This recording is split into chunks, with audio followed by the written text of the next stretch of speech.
Nadie en Caldwell Crossing tocaba la puerta de Harley Thornwell, no porque estuviera cerrada, sino porque los que entraban rara vez salían siendo los mismos. Aún así, en la noche más fría de octubre, una mujer empapada y sin opciones decidió cruzar ese portón, y lo que encontró dentro no fue al hombre que el pueblo temía. Nadie en Caldwell Crossing hablaba de Harley Thornwell como hablaban de otros hombres. No intercambiaban historias sobre él durante la cena ni discutían sobre su carácter en la ferretería. Simplemente guardaban silencio. Un silencio particular, del tipo que cae sobre una habitación cuando alguien menciona algo que todos acuerdan que es mejor dejar en paz. Su propiedad estaba en el extremo más alejado del pueblo, separada del vecino más cercano por casi 3 kilómetros de matorral seco y camino de arcilla roja. La casa en sí era grande, bien construida, y casi completamente oscura por las noches. La gente decía que él lo prefería así. La gente decía muchas cosas sobre Harley Thornwell. Lo que sí era cierto era esto. En 11 años, ni una sola persona en Caldwell Crossing había tocado esa puerta y había salido contenta de haberlo hecho. Lo cual hacía que lo que Insalderton hizo en la noche del 3 de octubre fuera aún más extraordinario. Ella no lo había planeado. Esa era la verdad que daría vueltas en su mente durante mucho tiempo después. Que nada de aquello había sido planeado. Ni la huida, ni la lluvia, y mucho menos la casa. La discusión con su padre había comenzado en la cena, como comenzaba la mayoría de las cosas en el hogar Alderton, en silencio, y luego de golpe. Gerald Alderton había dejado su tenedor sobre la mesa con una deliberación particular que Ince había aprendido a temer durante 23 años viviendo bajo su techo. Significaba que ya había decidido algo. Significaba que la conversación no era una conversación en absoluto, sino un anuncio disfrazado de conversación. Héctor Baines ha hecho una oferta, dijo su padre. Una justa. La he aceptado. Ince quedó inmóvil. Héctor Baines tenía 51 años. Era dueño de la operación ganadera más grande del condado y le sonreía a las mujeres de la misma manera en que un hombre le sonríe a una tierra que ya ha comprado. Ella había hablado con él exactamente 4 veces en su vida, y cada vez que se alejaba de él se sentía más pequeña que cuando había empezado. La boda será en primavera, dijo Gerald recogiendo el tenedor. Querrás empezar a trabajar en un vestido. Ella se quedó sentada por un largo momento, con las manos dobladas en el regazo, tal como su madre le había enseñado. Luego empujó su silla hacia atrás, caminó hasta su habitación y comenzó a empacar una bolsa. No todo, solo lo que podía cargar. Estaba fuera de la puerta trasera antes de que su padre terminara su café. La lluvia la encontró aproximadamente a 1,5 kilómetros del pueblo. Llegó de lado, como tiene la costumbre de hacerlo la lluvia de octubre en esa parte de Texas. Fría e inmediata y completamente despiadada. Ince apretó el abrigo y siguió caminando. Tenía una prima en Marsville, 2 pueblos al este, y una idea general del camino que llevaba hasta allí. Con eso era suficiente, tenía que serlo. Pero el camino se enlodó rápidamente, y la oscuridad cayó con fuerza, y en algún punto entre el tercer y el cuarto marcador de millas, se dio cuenta de que ya no podía ver sus propios pies. El farol que había tomado del porche se había apagado con el viento 20 minutos antes. Estaba empapada hasta el cuello. Sus botas se pegaban contra el barro con cada paso. Y la noche tenía ese silencio particular que hace que una persona se sienta muy sola y muy lejos de cualquier cosa buena. Casi pasa de largo la casa por completo. Apareció entre la lluvia como algo a medias imaginado. Una silueta al principio, grande y oscura contra el cielo gris, luego una línea de tejado, luego un porche, una casa, una de verdad, con paredes y una puerta y la promesa de suelo seco. No sabía de quién era. En ese momento, no le importaba. Cruzó el portón, atravesó el patio, subió los escalones del porche y probó la puerta. Estaba abierta. El interior estaba oscuro pero seco, y casi lloró de alivio. Se quedó en el umbral el tiempo suficiente para sacudir la peor parte de la lluvia de su abrigo, luego entró y cerró la puerta detrás de ella. La habitación en la que se encontró era una especie de sala de estar. Podía distinguir eso por la tenue luz que entraba por la ventana delantera. Una chimenea de piedra en la pared del fondo, una mesa, 2 sillas, los restos de un fuego todavía ligeramente anaranjados en la parrilla. Alguien había estado aquí recientemente. Se dijo a sí misma que no importaba. Se dijo a sí misma que se secaría, descansaría 1 hora y se iría antes del amanecer. Nadie jamás sabría que había estado aquí. Cruzó hacia la chimenea, se agachó y extendió las manos hacia el calor de las brasas. Fue entonces cuando lo escuchó. Una tabla del piso en algún lugar detrás de ella y arriba. El crujido lento y deliberado del peso moviéndose sobre madera vieja, luego otro, luego el sonido de botas en una escalera. Ince no se movió. Había Había crecido en una casa donde saber cuándo quedarse quieta era una habilidad de supervivencia. Así que se quedó quieta ahora, con las manos extendidas hacia un fuego que ya no la calentaba. Y escuchó cómo los pasos descendían la escalera uno a uno, sin prisa, sin miedo, hasta llegar al final y detenerse. El silencio que siguió duró exactamente el tiempo suficiente para ser insoportable. «Estás en mi casa». La voz era baja, no fuerte, pero tampoco airada, solo cierta, de la manera en que un hombre es cierto cuando está parado en su propio suelo y no tiene razón para fingir lo contrario. Ins se giró lentamente. Era alto. Registró eso primero, luego el hecho de que la observaba con una expresión que no podía descifrar del todo. No era furia, no era alarma, algo más medido que cualquiera de esas cosas. Su cabello era oscuro, echado hacia atrás del rostro, y había una quietud en el que ella asociaba con hombres que habían aprendido hace mucho tiempo que levantar la voz era un desperdicio de energía. Lo reconoció entonces. No su rostro, nunca había estado lo suficientemente cerca para eso, sino su silueta, la manera en que se mantenía de pie, la calidad particular del silencio que cargaba. Había escuchado su nombre toda su vida, pronunciado en tonos susurrados a través de los bancos de la iglesia y los mostradores de la tienda general. Harley Thornbell. Estaba parada goteando agua de lluvia sobre el suelo del hombre más temido de Caldwell Crossing, y él la miraba como si genuinamente no supiera qué hacer con ese hecho. Ins enderezó la columna. Su voz, cuando llegó, fue más firme de lo que tenía ningún derecho a esperar. No sabía de quién era la casa, dijo. Me agarró la lluvia. Me voy, lo decía en serio. Ya se estaba girando hacia la puerta. El arroyo en el camino sur se inundó hace una hora, dijo Harley. No llegarás lejos. Ella se detuvo. Él no se había movido del pie de la escalera, no le bloqueaba el camino, no la amenazaba. Simplemente le estaba diciendo algo verdadero con el mismo tono que usa una persona para mencionar el tiempo. Ins se giró lentamente, miró la puerta, lo miró a él. Pensó en Héctor Baines y en el tenedor de su padre puesto sobre la mesa con esa quietud tan definitiva, y en cómo había salido a caminar bajo una tormenta en vez de quedarse quieta y dejar que su futuro fuera entregado a alguien más. Luego miró a Harley Thornbell otra vez. Realmente lo miró, y descubrió que lo que fuera que había esperado ver en el rostro de un hombre al que todo el pueblo temía, no era esto. Se veía cansado, no peligroso, solo cansado y solo y levemente desconcertado por la mujer empapada y obstinada parada en el medio de su sala a las 10 de la noche. Siéntate, dijo finalmente. Pondré algo de madera en el fuego. Lo dijo como un hombre dice algo que ya ha pensado y decidido. No era una invitación, pero tampoco una orden. Algo en el medio, algo que dejaba la elección completamente en sus manos. Ins se quedó de pie un momento más, y luego se sentó. El fuego fue reconstruido antes de que ninguno de los dos dijera otra palabra, y en algún punto de ese largo y cálido silencio, algo cambió. Algo para lo que ninguno de los dos tenía todavía un nombre, y que ninguno de los dos estaba listo para examinar. Pero estaba ahí, lo que Ins no sabía, lo que no podía haber sabido sentada en esa silla con sus botas mojadas secándose junto al fuego, era porque todo el pueblo lo temía. Y lo que Harley Thornbell no sabía era que la mujer sentada frente a él cargaba su propio secreto. Uno que llegaría a esta casa antes que lo hiciera la mañana. Ins despertó con el olor a café. Por un breve momento desprotegido, del tipo que solo existe en los primeros segundos antes de que la memoria alcance el paso, no supo dónde estaba. Solo era consciente del calor y del sonido del viento afuera y de una manta sobre sus hombros que no recordaba haber jalado. Luego la habitación se fue enfocando a su alrededor y todo regresó de golpe. El fuego había bajado hasta una llama baja y constante. La luz gris de la mañana se filtraba por la ventana delantera. Seguía en la silla. Se había dormido sentada, lo cual le decía más sobre qué tan agotada había estado de lo que estaba dispuesta a admitir. La manta sobre sus hombros era gruesa y de lana y olía levemente a cedro. Alguien la había cubierto en la noche. Se quedó sentada con ese hecho por un momento, sin saber qué hacer con él. Desde algún lugar más profundo de la casa llegaban los sonidos tranquilos de una cocina, el golpe sordo de una olla, el suave ruido del agua. Ins dobló cuidadosamente la manta, la puso en el brazo de la silla y se puso de pie. Sus botas estaban secas. Su abrigo, del que no tenía ningún recuerdo de haberse quitado, estaba colgado sobre el respaldo de la segunda silla, frente al fuego. Se movió hacia el umbral de la cocina y se detuvo justo antes de llegar. Harley Thornbell estaba parado frente a la estufa con la espalda hacia ella, mangas enrolladas hasta los codos, sirviendo café en 2 tazas de hojalata con la facilidad despreocupada de un hombre que había hecho esa misma cosa solo cada mañana durante mucho tiempo. Todavía no la había escuchado, o si lo había hecho, no daba ninguna señal. Ins lo observó por un momento, solo un momento, antes de hablar. No tenías que cubrirme, dijo. No se sobresaltó. Simplemente puso la tetera, tomó las 2 tazas y se dio la vuelta. Estabas temblando, dijo, y le extendió una de las tazas. Ella cruzó la cocina y la tomó. Sus dedos no se tocaron. Notó sin querer que él había tenido cuidado con eso. Bebieron el café parados en lados opuestos de la cocina, lo cual se sentía como la cantidad correcta de distancia para dos extraños que habían pasado la noche bajo el mismo techo sin haberlo planeado. Afuera, el viento había suavizado. La lluvia se había ido. A través de la ventana de la cocina, Ins podía ver el patio bajo la pálida luz de la mañana, los postes de la cerca, el corral vacío, la larga extensión plana de tierra más allá. El camino sur, dijo. ¿Ya está despejado? Puede que para el mediodía, dijo Harley. Depende de qué tan rápido se mueva el agua. Ella asintió y miró dentro de su taza. Estaba haciendo cuentas en su cabeza, cuánto faltaba para el siguiente pueblo, cuánto tardaría a pie, si su prima en Marsville haría demasiadas preguntas o demasiado pocas. ¿A dónde vas?, preguntó él. No era una pregunta exigente, no tenía ningún filo, y la hizo de la misma manera en que le había dicho lo del arroyo inundado, como un hombre que pensaba que la información era práctica y no veía ningún uso en retenerla ni en pedirla rudamente. Al este, dijo ella. Él aceptó eso sin insistir más, y ella se encontró inesperadamente agradecida por ello. Cuando el sol había salido por completo, quedó claro que el camino no iba a estar transitable para el mediodía. Un muchacho de la granja más cercana por el camino, de no más de 12 años, montando una mula con la confianza de alguien 3 veces su edad, pasó a decir que el arroyo se había llevado el puente bajo durante la noche. Pasarían al menos 2 días antes de que un carromato pudiera cruzar, quizás 3. Ins estaba de pie en el porche y recibió esta noticia con la quietud particular de alguien que se ha quedado sin opciones inmediatas y está reorganizándose alrededor de ese hecho. Harley estaba a su lado, no cerca, solo presente. Puedes quedarte, dijo cuando el muchacho y su mula se habían ido, hasta que el camino se despeje. Hay una habitación de repuesto arriba. La puerta tiene un cerrojo por dentro. Ella lo miró. Te lo digo, dijo él, encontrando sus ojos, para que sepas que no te estoy pidiendo que confíes en mí. Solo te ofrezco un lugar seco donde esperar. Eran las palabras más que había encadenado desde que ella había llegado. Y había algo en la llaneza de ellas, la completa ausencia de actuación, que hacía que Ins se sintiera inesperadamente tranquilizada. La gente va a hablar, dijo ella. La gente ya habla, respondió él. Sobre mí, de todas formas. Tú solo serías material nuevo. No había amargura en ello. Lo dijo como un hombre que hacía mucho tiempo había dejado de esperar que el mundo fuera de otra manera. Ins casi sonrió. Casi. Está bien, dijo. 2 días. El primer día completo transcurrió en un ritmo cuidadoso y tranquilo que la sorprendió. Había esperado torpeza, del tipo de bordes afilados que viene de 2 extraños navegando un espacio compartido sin un mapa. En cambio, la casa parecía absorberlos a ambos sin esfuerzo. Harley trabajó afuera durante la mayor parte de la mañana, reparando una sección de cerca que la tormenta había dañado. Ins, sin querer quedarse ociosa, encontró la cocina en un estado de abandono funcional. Nada sucio, nada roto, solo el desorden acumulado de un hombre que cocinaba para sobrevivir más que por placer, y en silencio se puso a reorganizarla. Se dijo a sí misma que era algo que hacer con las manos, nada más. Cuando Harley entró al mediodía, se detuvo en el umbral de la cocina y la miró por un momento sin hablar. No tenías que hacer eso, dijo. Ya lo sé, dijo ella, y puso un plato sobre la mesa frente a él. Él se sentó, comió, dijo después de unos minutos, está bueno. Era algo simple, algo muy simple, pero Ins había crecido en una casa donde una comida puesta frente a su padre era recibida como una expectativa más que como un regalo, y había algo en la directa quietud de esas 2 palabras que se instaló en algún lugar de su pecho y se quedó ahí. Por la tarde, encontró los estantes de libros. Estaban en una pequeña habitación al lado del pasillo principal, una habitación que podría haber tomado por un armario si la puerta no hubiera estado abierta de par en par. Dentro había 3 estantes llenos de libros, una lámpara y una silla colocada bajo la ventana en un ángulo que atrapaba perfectamente la luz de la tarde. Estaba tan deliberadamente arreglado, era tan claramente un espacio privado, que casi retrocedió sin avanzar más. Pero los títulos la jalaron hacia adentro. Estaba parada ahí con la cabeza ladeada leyendo los lomos cuando lo escuchó en el umbral. Lo siento, dijo, enderezándose. No quería entrometerme. ¿No lo estás?, dijo él. Ella lo miró. Estaba recostado contra el marco de la puerta con los brazos cruzados sin tensión. Y había algo en su expresión que no había visto antes. No exactamente comodidad, pero el borde temprano de ella. Como una puerta abierta apenas un poco, todavía no del todo. Lees mucho, dijo ella. Cuando hay silencio, dijo él, que es la mayor parte del tiempo. Pensó en preguntarle por qué un hombre que claramente valoraba su soledad tenía la reputación particular que tenía en Caldwell Crossing, pero había estado preguntándoselo desde la noche anterior. La brecha entre el hombre que el pueblo describía y el hombre que la había cubierto con una manta y le había hecho café y le había dicho que la puerta tenía un cerrojo por dentro para que no tuviera que preocuparse preocuparse. No preguntó. Todavía no. En cambio, sacó un libro del estante, lo sostuvo en alto con una mirada interrogadora, y él asintió una vez. Ella lo llevó a la sala de estar. Él volvió a lo que fuera que había estado haciendo, y durante el resto de la tarde, la casa los sostuvo a ambos en esa particular quietud cómoda que es más rara y más valiosa de lo que la mayoría de la gente se da cuenta. Fue después de la cena, que ella había cocinado otra vez y él no había discutido, cuando la pregunta finalmente encontró su camino hacia la superficie. Estaban sentados en el porche. La noche era fresca y clara después de la tormenta. El tipo de cielo que parece pintado, con demasiadas estrellas para contarlas. Ince tenía una taza de té. Harley no tenía nada, solo sus codos sobre las rodillas y los ojos en la distancia media. Dicen que echaste a un hombre del pueblo, dijo ella, hace 3 años. Él no se tensó, no cambió de posición. La gente dice muchas cosas, dijo. Lo sé, dijo ella. No te estoy preguntando lo que dicen, te estoy preguntando qué pasó. Una pausa larga, del tipo que no es evasión, solo pensamiento. Un hombre llamado Pritchard,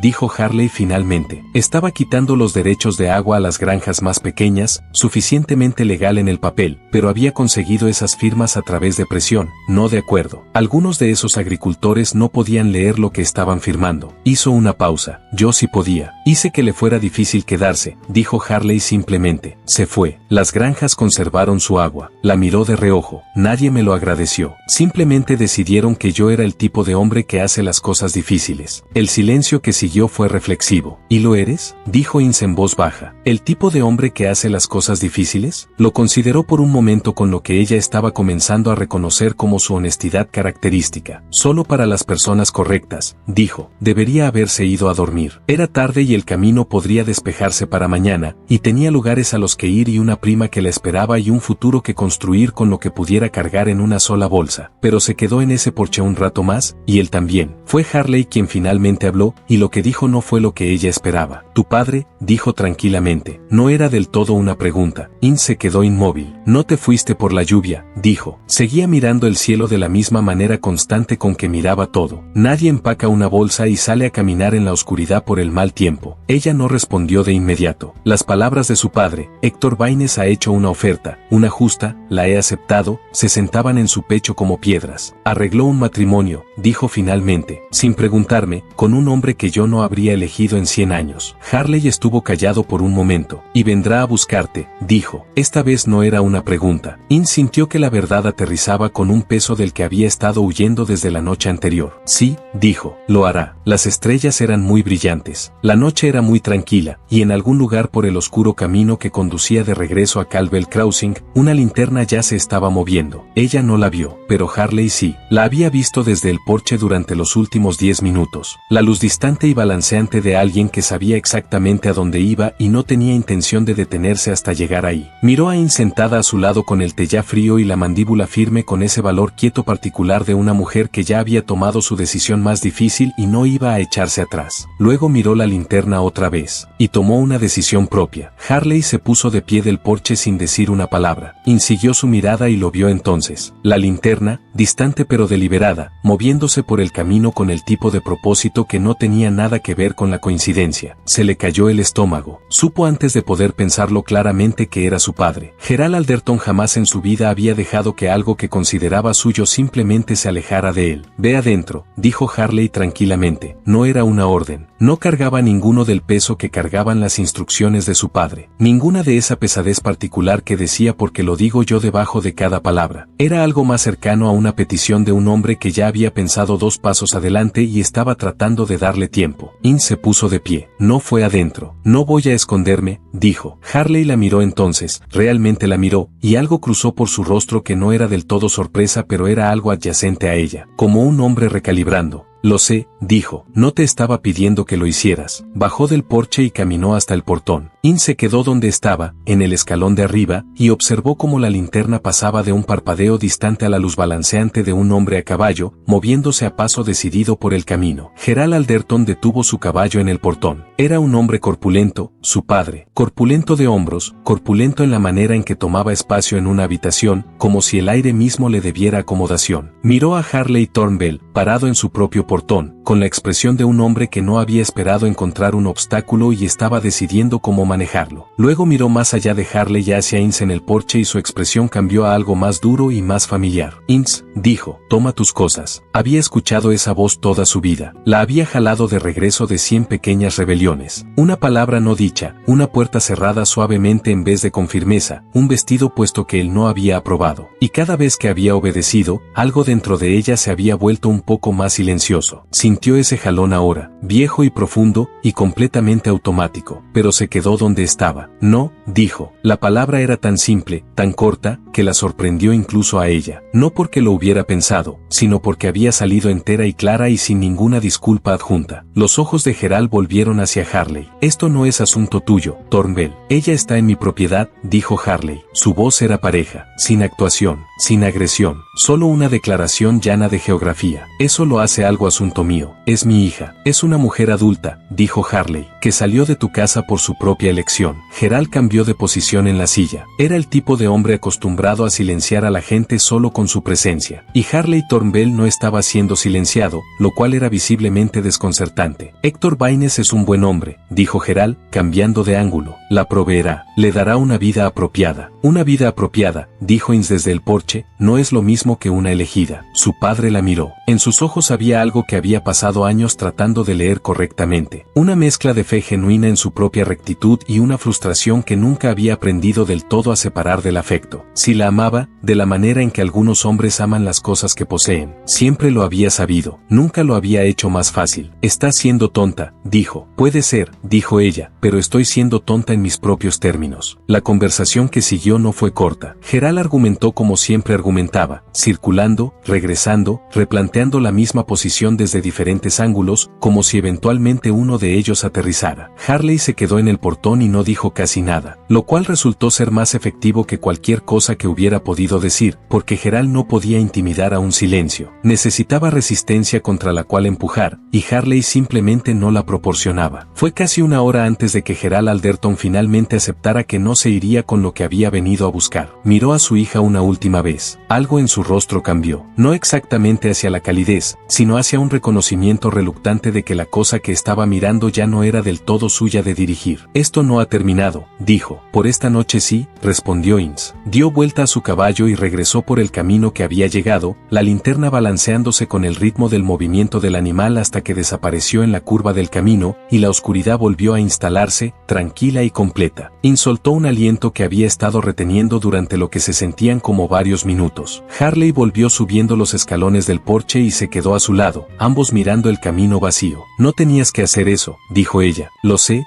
dijo él. Ella lo miró de reojo. Parece ser un hábito tuyo. La comisura de su boca se movió. No era del todo una sonrisa, pero sí la sugerencia de una, la forma de ella justo bajo la superficie. Ve a dormir, dijo. El camino debería estar despejado para mañana. Ella no durmió durante mucho tiempo. Se recostó en la habitación de repuesto con el cerrojo puesto y la ventana ligeramente abierta al fresco aire nocturno, y miró el techo y pensó en las elecciones, las que se toman por ti, las que tomas en la desesperación, y las que no te das cuenta de que estás tomando hasta que ya estás en el medio de ellas. Pensó en un hombre que se había quedado parado en su propio portón durante una hora en la oscuridad en nombre de una mujer a la que conocía desde hacía menos de 2 días. No porque ella se lo hubiera pedido, no porque tuviera nada que ganar con ello, simplemente porque ella estaba en su propiedad y había dicho que no, y él pensaba que eso debería significar algo. Pensó en la manta sobre sus hombros en la noche, en el café y las 2 tazas. La puerta tiene un cerrojo por dentro. El sueño llegó eventualmente. Llegó más fácilmente de lo que tenía ningún derecho. Por la mañana, el camino estaba despejado. Ince bajó con su bolsa empacada y su abrigo puesto, preparada para decirle un adiós práctico y digno a un hombre que probablemente nunca volvería a ver. Encontró a Harley en la mesa de la cocina con 2 tazas de café ya servidas y una expresión en el rostro que sugería que había estado sentado ahí pensando por un rato antes de que ella apareciera. Siéntate, dijo, antes de irte. Ella se sentó. Él envolvió las 2 manos alrededor de su taza y la miró por un momento. Luego la miró a ella. No voy a pedirte que te quedes, dijo. Eso no es lo que esto es. Está bien, dijo ella con cuidado. Pero me gustaría saber. Se detuvo, empezó de nuevo con más deliberación. Tu prima en Marsville. ¿Es ahí donde quieres ir, o solo a donde pensabas que podías ir? Ince abrió la boca, la cerró otra vez. Era una pregunta tan precisa. La diferencia entre esas 2 cosas, querer y conformarse, era algo que había estado navegando toda su vida, y nadie jamás lo había expresado tan claramente. No lo sé, admitió. Harley asintió lentamente, como un hombre que recibe información que ya esperaba a medias. Hay trabajo aquí, dijo, si lo quisieras. Los libros necesitan mantenerse. Soy bueno con la tierra y el ganado, pero los números me dan problemas. Sería un arreglo justo, separado y apropiado. Encontró sus ojos, sin obligación más allá de lo que acordaras. La cocina estaba muy tranquila. Afuera, un pájaro estaba haciendo algo sin complicaciones y alegre en el patio. Me estás ofreciendo empleo, dijo Ince lentamente. Te estoy ofreciendo una elección, dijo Harley. Una real, no una que alguien más tomó por ti.